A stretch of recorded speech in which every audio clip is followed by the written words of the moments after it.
A colleague called me up the other day. He said, hey, we're just drowning in purchase requests. And I said, well, how many of them do you manage specifically? He said, all of them.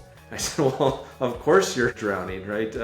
And I said, everything can flow through a procurement design system, but that doesn't mean that everything needs to be touched by procurement. And oh, by the way, that's a way to enable your stakeholders in a lot of ways, but kind of figure out like what you should actually touch and what you should indirectly touch by flowing through a particular process, which, by the way, that process is different routes. And what's really interesting about that is when you can design a process that is a positive one, an easy one, an intuitive one for your stakeholders, that's going to drive higher compliance than throwing the book of policy at them ever will.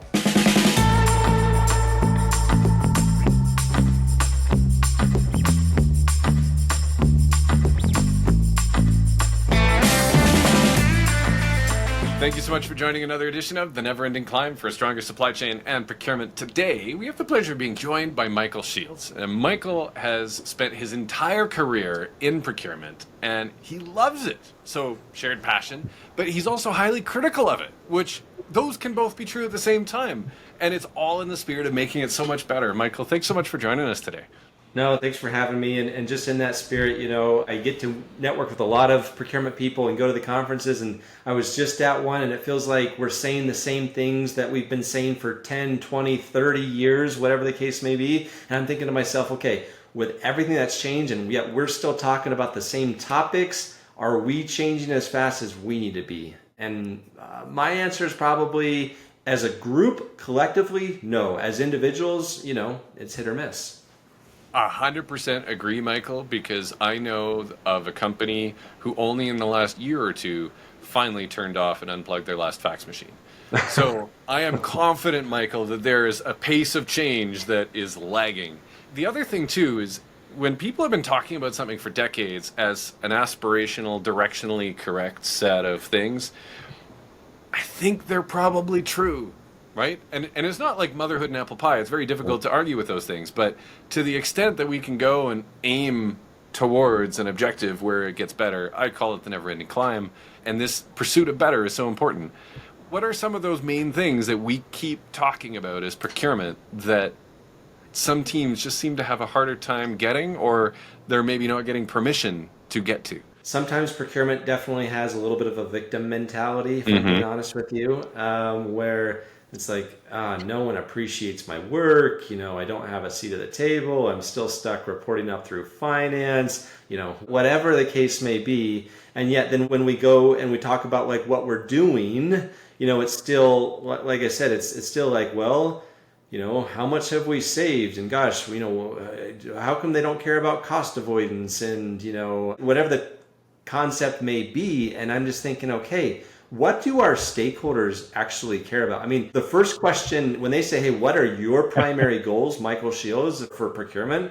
I say, well, it depends on what stakeholder I'm meeting with, because my first question to them is, hey, what are your goals and how are your suppliers helping or not helping you achieve your goals? And then I can become a business partner to them, if that makes sense. And by the way, that magnifies my impact tremendously. And that doesn't mean savings can't come too, right? But if I have a marketing person who's trying really hard to like generate a certain amount of leads, and I go to them and say, hey, good news, I can, this particular supplier you're working with, I can cut 10%. They're like, I'd be willing to spend 10% more if they would actually help me like achieve my lead goal and my lead generation goal. I said, oh, okay. So let's now work on a sourcing event that helps improve, the supplier performance. And oh, by the way, that competition might also generate some savings. Savings therefore becomes an outcome, like a byproduct, but it's not the goal. It's not the focus. It's really, hey, what does the business care about, and how are we going to enable them?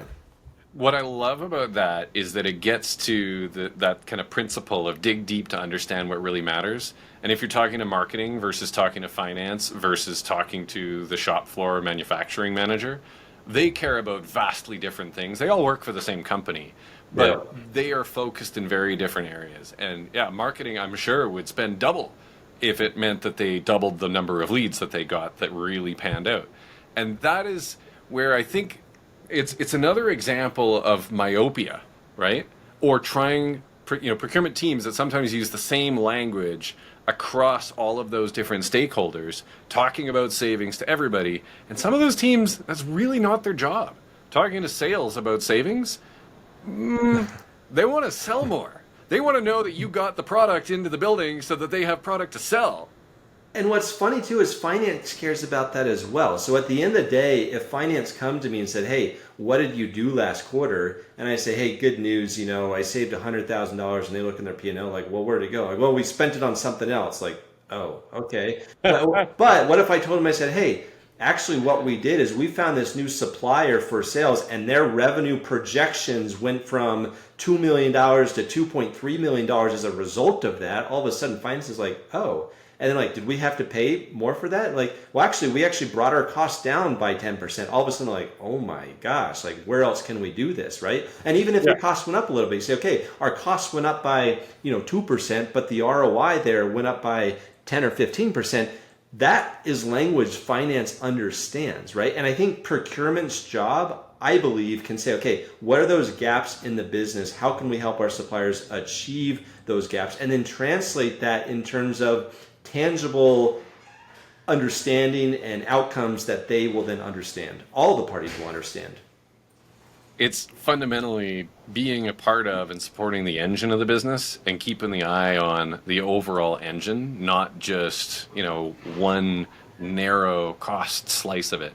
Or even worse, rabid procurement compliance in the face of higher costs ultimately or lower service to customers. And I think those are some of the things where some teams really get trapped. It's that urgent versus important, or the checklist versus why the checklist was created.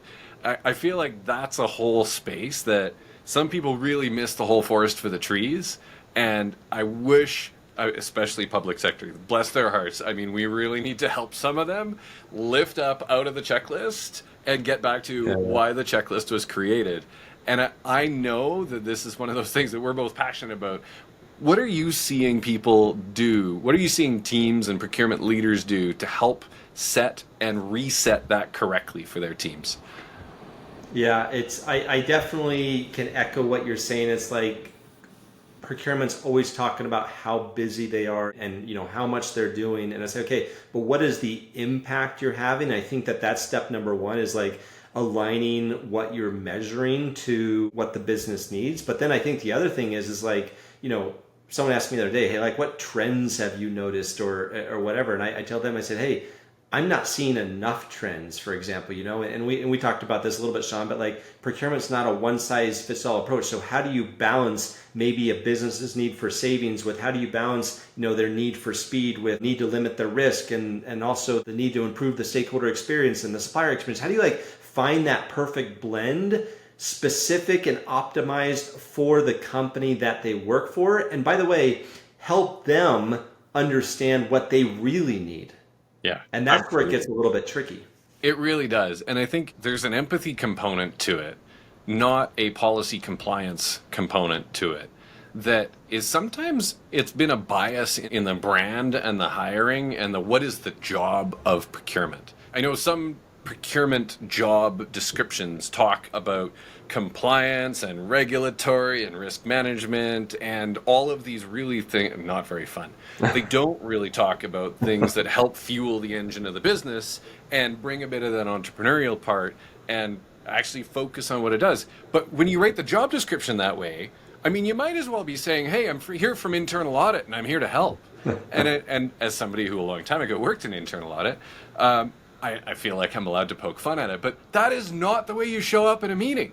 And when somebody says, I'm here from procurement and I'm here to help, it does not evoke a feeling of, yay, right? It's closer to the feeling that you get from audit. And that's a whole brand and a reputation and it's an entire theme that I know there's a bunch of us like you and I that are out here trying to fix that.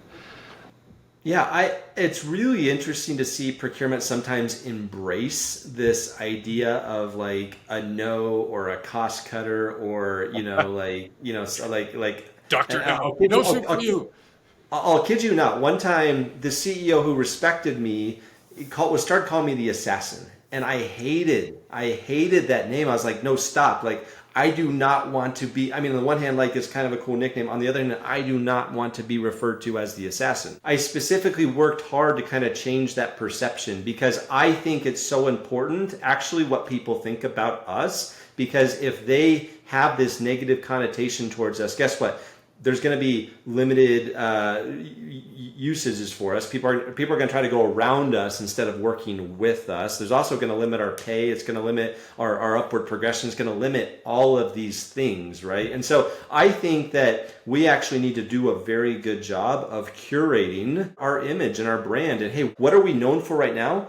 What do we want to be known for? And how do we help others kind of take that bridge across that? And I think that that'll be one of the biggest things that procurement can do for ourselves. I 100% agree. And it comes to me back to that, I want a seat at the table. Procurement deserves a seat at the table. Followed by, okay, but have you become the person and are you showing up in a way where they want you at that table? Because if you're showing up like the cost control auditor, then, or the compliance machine, this is not the one that they want to have at the table. They'll ask you how things went later. And bringing that entrepreneurial problem solving, feed the engine of the business, that is to me where the magic's at. I feel like that's another one. I know you were really emphasizing that trade-off, the balance of speed versus effort and control. The cost of a control is sometimes way out to lunch.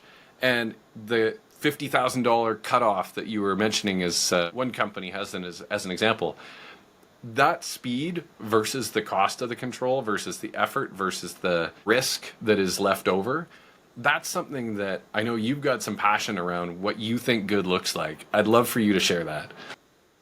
Yeah, I definitely have a passion there. And this is something where I feel like sales and procurement can really work together a little bit better for as well. There's a cost of inaction that I think a lot of people don't fully, think about. Obviously, there's the total cost of ownership, which, can be, tricky to measure sometimes. And of course, we as procurement people, sometimes we are specialists more in the process rather than the tool itself. And if we can collaborate with sales, this is a great opportunity to kind of take what they know, take their expertise, take all the benchmarks and the data and the use cases, and then find how it can be applicable to our company and kind of go from there. But I think sometimes we become way too myopic, right? Or we try to, we say, hey, we have to control everything and we have to touch everything. A colleague called me up the other day. He said, hey, we're just drowning in purchase requests.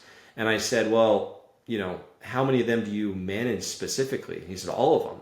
I said, well, of course you're drowning, right? And I said, everything can flow through a procurement design system, but that doesn't mean that everything needs to be touched by procurement. And oh, by the way, that's a way to enable your stakeholders in a lot of ways, but kind of figure out like what you should actually touch and what you should indirectly touch by flowing through a particular process, which by the way, that process is different routes. And what's really interesting about that is when you can design a process that is a positive one, an easy one, an intuitive one for your stakeholders, that's going to drive higher compliance than throwing the book of policy at them ever will. I love that. And I think it really comes back to this this self-service capability. Because most of the people out there in the business have no idea what the policy is. Not that they don't entirely care, but they're definitely not going to spend their evenings reading it and then making a detailed plan for how to comply to it for whatever it is they're trying to do.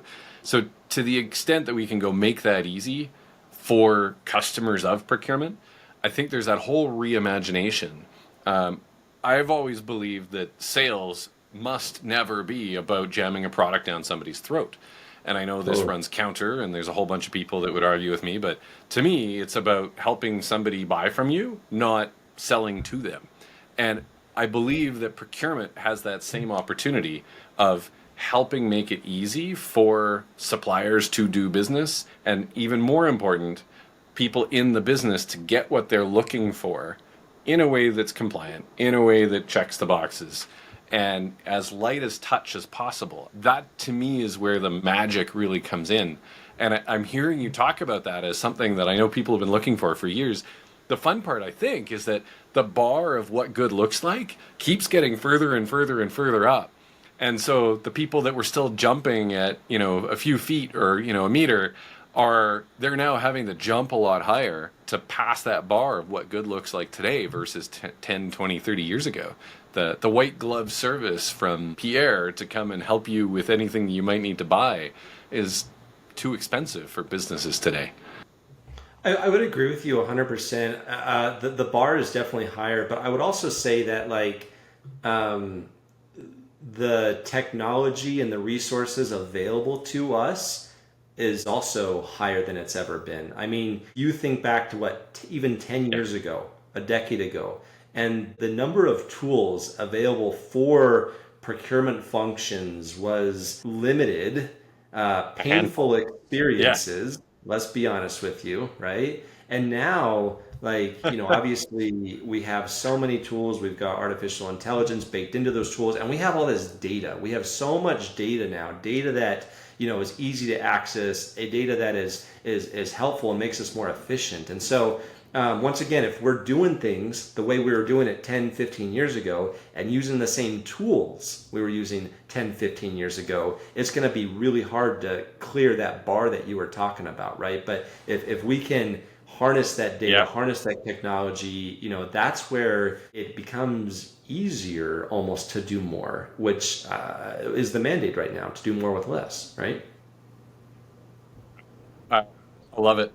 Michael, I am so glad that you are part of the community, that you're showing up day after day, week after week, shining your light, helping more people make procurement better. And grateful for you taking some time to join us today. I really appreciate it. And for all of you watching, this has been another edition of The Never Ending Climb for a Stronger Supply Chain and Procurement. Look Michael up and on LinkedIn. Michael, what's the quickest, easiest way to find you? Oh, that's a good question. I've never searched for myself before, but yeah, I'm pretty active on LinkedIn. So if you type in my name and probably put Tropic, which is the company I work for, you'll find it pretty easily. But yeah, I'm there. Always happy to help. Always happy to hop on calls, Zoom chats. The community is an amazing one, and it's kind of cool to see us all coming together. So thanks, Sean, for hosting me, and it'll be fun to stay in touch. You betcha. We'll see each other at those conferences. Thanks, everyone. Okay. See you next week.